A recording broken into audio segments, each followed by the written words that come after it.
नमस्कार, आप देख रहे हैं डॉक्टर साहिब, आपके साथ मैं हूं मुस्कान। दर्शकों, आज के इस एपिसोड में हम बात करेंगे मिर्गी के बारे में। हम ये जानेंगे कि अगर किसी को मिर्गी आता है तो ऐसी स्थिति में क्या करने की ज़रूरत है, और साथ ही हम ये भी जानेंगे कि इसका ब्रेन से क्या कनेक्शन है, कैसे ये ब्रेन इसको कंट्रोल करता है, और अगर ऐसी स्थिति में क्या करने की ज़रूरत है। और इसी पर आज हम खास बातचीत करेंगे बिहार के जाने माने न्यूरोलॉजिस्ट डॉक्टर अजय कुमार सिंह से। आपको बता दें दर्शकों कि ये डीन और डायरेक्टर भी रह चुके हैं IGIMS में।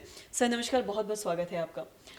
सर मैं आपसे जानना चाहूँगी, अगर हम बात करें सीजर की और मिर्गी की, अगर हम बात करें तो हम अक्सर ऐसा देखते हैं कि लोग ऐसा कहते हैं कि इसका ब्रेन से कनेक्शन है और ब्रेन से ही ये कंट्रोल होता है। मैं आपसे जानना चाहूँगा, अगर किसी को मिर्गी आता है तो ऐसी स्थिति में क्या करना चाहिए, आप थोड़ा बताएं विस्तार से। मुस्कान, धन्यवाद तुम्हारे चैनल का। मिर्गी पूरे संसार में लगभग 1 से 2% लोगों को प्रभावित करती है।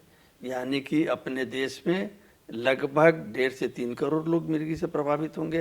अपने राज्य में भी काफ़ी बड़ी संख्या में 14 से 28 लाख, करीब 30 लाख लोग मिर्गी से प्रभावित हैं। यह मस्तिष्क की एक बीमारी है, जैसे कि मस्तिष्क की अन्य बीमारियां हैं। और मस्तिष्क में जब अत्यधिक विद्युतीय तरंगों का उत्पादन होता है तो उसके कारण यह बीमारी होती है। अगर पूरे मस्तिष्क को एक साथ ही बीमारी प्रभावित करे तो उसे जनरलाइज्ड इपिलेप्सी या पूर्ण मिर्गी कहते हैं। और एक अंग को प्रभावित करे तो आंशिक मिर्गी या फोकल इपिलेप्सी या पार्शियल इपिलेप्सी करते हैं। समाज में भ्रम है कि जादू टोने वगैरह कारण होती है, ऐसा नहीं है।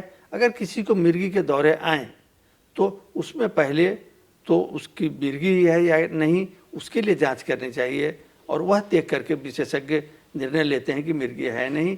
फिर मिर्गी 2 तरह के होंगे, एक जिसमें कारण हो और एक जिसमें कारण मालूम नहीं हो सके।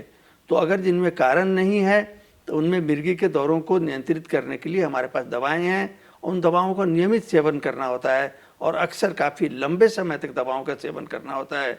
इन दवाओं को बीच में अचानक बंद नहीं करना चाहिए, जी, अन्यथा बंद करने पर मरीजों को पहले से भी ज़्यादा तेज़ दौरे आ सकते हैं और उनकी जान भी जा सकती है। तो पहला चीज़ है मिर्गी की डायग्नोसिस, फिर उसका नियंत्रण। उसके बाद जिन मरीजों में मिर्गी के कारण होते हैं, जैसे कभी ब्रेन ट्यूमर हो, कभी सिस्टी सर्कस हो, कभी मेनिंजाइटिस हो, एन्केफेलाइटिस हो, तो उन कारणों का फिर अलग से इलाज होता है। और इसके लिए विभिन्न तरह की जांच की आवश्यकता पड़ती है, जैसे CT स्कैन, MRI, रीढ़ की हड्डी के पानी की जांच यानी कि CSF की जांच इत्यादि। तो यह एक एस्पेक्ट है। दूसरा, जिस समय मिर्गी का दौरा मरीज को आए तो कई बार लोग उनका दांत के बीच में चम्मच घुसाना चाहते हैं, कई बार उनके हाथ पांव के मूवमेंट को रोकना चाहते हैं, जिस चक्कर में दांत टूट जाती है। कभी कभी किसी मरीज को फ्रैक्चर भी हो जाता है।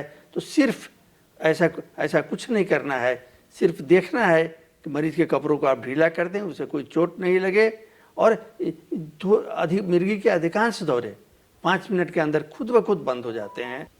कई बार जब मरीजों को मिर्गी के दौरे पड़ते हैं तो उसमें लोग उनका मुंह खुलवाने के लिए मुंह में चम्मच डालना चाहते हैं, उनके हाथ पांव के मूवमेंट्स को रोकने के लिए ज़बरदस्ती पकड़ते हैं। इस चक्कर में कई बार दांत टूट जाता है, कई बार हाथ पांव के फ्रैक्चर वगैरह भी हो जाते हैं।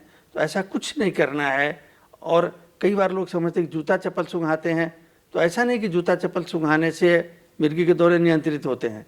होता यह है कि मिर्गी के अधिकांश दौरे 90% लगभग 5 मिनट के अंदर खुद ब खुद रुक जाते हैं, और लोग समझते हैं कि जूता चप्पल या प्याज सूंघाने से दौरे नियंत्रित हुए हैं। ऐसा नहीं है। मिर्गी के मरीजों को अगर दौरा आए तो उस समय उनके कपड़ों को ढीला कर दें, देख लें उनके बगल में लिटा दें, देख लें कि उन्हें कोई चोट ना लगे, उनके मुंह में चम्मच वगैरह ये सब किसी भी हालत में ना घुसाएं। और अगर मिर्गी के दौरे 5 मिनट के अंदर न रुकें तो उन्हें तुरंत अस्पताल ले जाएं, क्योंकि अगर 5 मिनट के अंदर ये दौरे नहीं रुकते हैं तो हो सकता है कि ये जानलेवा साबित हो। इसलिए तुरंत डॉक्टर की मदद से मिर्गी के दौरे को नियंत्रित करना आवश्यक होता है। उसके अलावे जब इनका हो तो आगे से इसका कारण की जांच करके इसकी इलाज की जानी चाहिए। जी, सर बहुत बहुत शुक्रिया तमाम जानकारी देने के लिए। तो आशा करते हैं दर्शकों कि आप भी समझ पाए होंगे कि अगर किसी को भी मिर्गी आता है आपने या आपके आसपास या किसी के घर में किसी को मिर्गी आता है तो इस स्थिति में उनके साथ क्या करने की ज़रूरत है और किन चीज़ों को करने से बचना है। जैसा कि डॉक्टर साहब ने कुछ चीज़ें बताई हैं कि कई बार लोग उन्हें प्याज सुंघाते हैं या फिर मुँह में चम्मच डाल देते हैं, तो ये सब चीज़ों को करने से बचे, वरना इससे और भी दिक्कतें हो सकती हैं।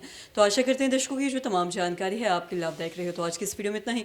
अगर आपने अब तक हमारे चैनल को सब्सक्राइब नहीं किया तो तुरंत कर ले, साथ ही हमारे फेसबुक पेज को लाइक करें। वीडियो देखने के लिए आपका धन्यवाद।